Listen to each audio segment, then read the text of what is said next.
네, 김희전입니다. 사실 뭐 의원들의 말에 토를 달지 말자라고 하는 제안도 있었습니다만은 그럼에도 불구하고 핸드폰 제출을 받거나 포렌식을 해야 된다라는 얘기에는 정말 우리 속의 전체주의를 확인하는 것 같아서 온몸이 부들부들 떨리는 그런 상황이었다라는 얘기를 드릴 수밖에 없고요.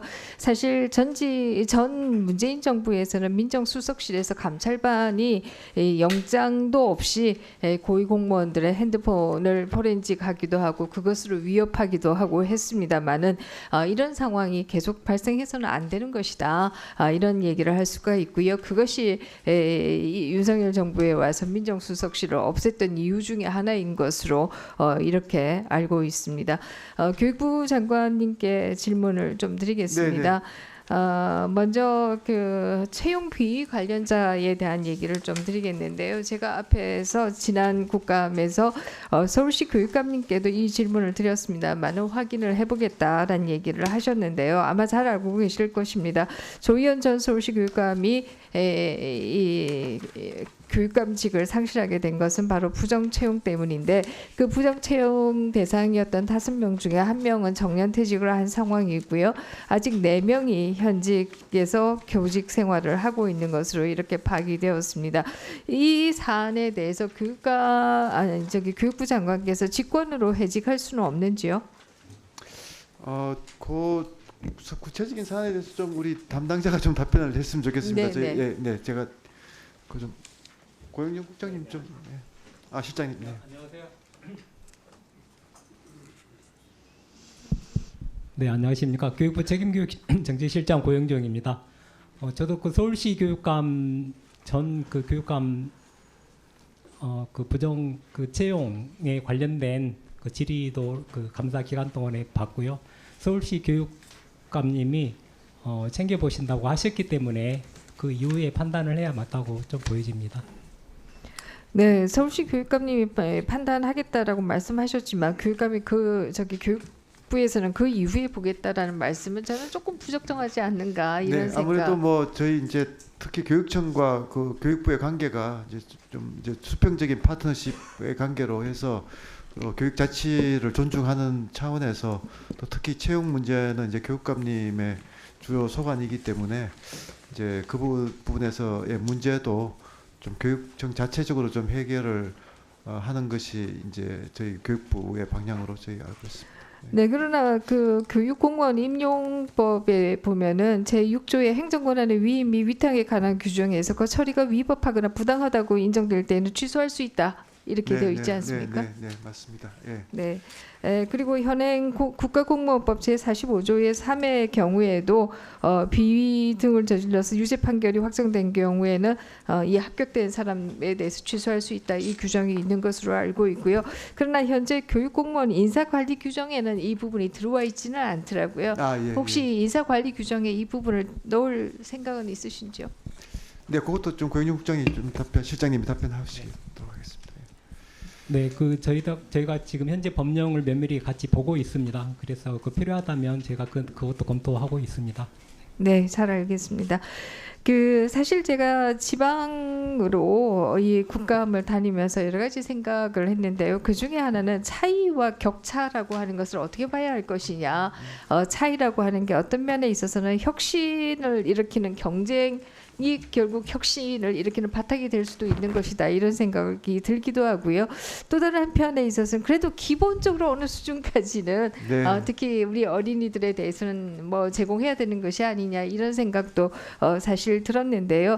이 생각을 주로 많이 하게 된 게 바로 이 유보 통합과 관련해서 사실 이 생각을 했습니다. 지역별로 보면은 지자체가 굉장히 관심을 많이 쓰고 예산도 많이 쓰는 곳이 있는가라고 하면 또 좀 그렇지 않은 곳도 있어서 그 차이가 상당히 컸는데요. 이렇게 지자체가 관심을 많이 쓰도록 유도하는 것이 좋은 것이냐 아니면 국가가 일정 수준을 딱 맞춰주는 것이 좋은 것이냐 사실 이런 고민들이 좀 들었습니다. 그래서 유보통합에 대해서 좀 질문을 드리겠습니다. 지금 유보통합의 예산과 관련해서 그동안에는 보육과 관련해서 복지부가 관장을 했고 복지부에서 지원하던 예산이 5조 원인데 이것을 교육부가 이관을 받은 것으로 알고 있습니다. 네, 네. 그러나 그동안에 지자체와 교육청에서 부담하던 부분에 대해서는 구체적으로 이것을 어떻게 할 것이냐 정리가 안 된 것으로 알고 있는데요. 이게 어떻게 해야 될지 특히 이제 지역에서 뭐 교육청 관계자분들을 만나보면 지자체 부분을 좀 빨리 우리한테 이관해줘야 한다라는 말씀을 하고 또 지자체 관계자분들은 아니 이제 교육청에서 알아서 해야지 이래서 권한은 서로 뭐 주는 것에 대해서는 반대 안 해도 재정에 대해서는 사실 반대들이 많은 것 같아요. 네네. 어떻게 정리를 좀 해나가실 생각이신지요? 네, 먼저 그 의원님 지적하신 대로 이제 그 우리 교육의 그 격차 차이는 인정하더라도 격차는 최대한 좀 정부가 줄여준다고 이제 생각을 한다면 가장 중요한 부분이 이제 정말 아이들이 어릴 때부터 국가가 좀 책임지는 이제 국가 대통령께서는 이제 뭐 그 퍼블릭 케어라고 이제 표현하셨습니다만 이제 그 부모한테만 맡길 게 아니고 좀 국가가 좀 정말 책임지고 영유아 시기부터 이제 어린이집 유치원 통합하고 이제 또 초등의 돌봄도 확대하고 해서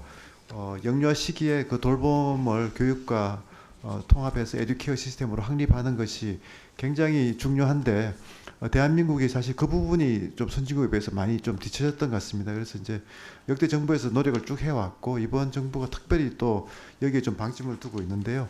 그런 차원에서 보면 이제 유보 통합이 말씀하신 대로 굉장히 중요한데 이게 지역마다 또 들쭉날쭉합니다. 그리고 이제 지자체도 보면 지역마다 돈을 많이 쓴 데도 있고 적게 쓴 데도 있고 하기 때문에 이걸 일률적으로 이게 이양을 받기가 또 쉽지 않은 굉장히 난해한 지금 상황이 되어 있습니다. 해결하기가. 그래서 그렇지만 저희가 좀 이제 가닥을 잡아서 지금 추진하고 있는 거는 지금 한 2조 원 중에 그 지금 지자체가 쓰고 있는 그 시책 사업비가 있습니다만 그 2조 원 중에 한 85% 정도는 꼭 이관을 받아야 되겠다 하는 거고요.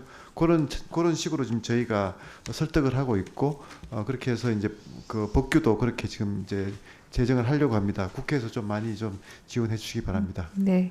그 사실 AIDT에 대해서 앞에서 보고 말씀 주실 적에 25년은 당초 계획대로 도입하되 26년 이후는 과목수를 조정하도록 하겠다. 이제 이런 말씀을 주셨는데요.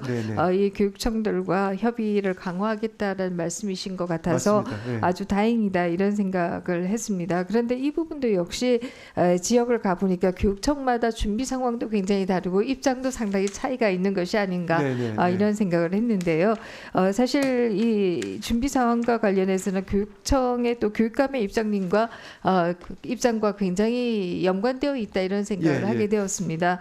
그래서 교육감님들이 이 부분에 있어서 조금 유보적인 분들의 경우에는 연구학교도 지금 제대로 운영이 안 되고 있는 것으로 이렇게 알고 있는데요.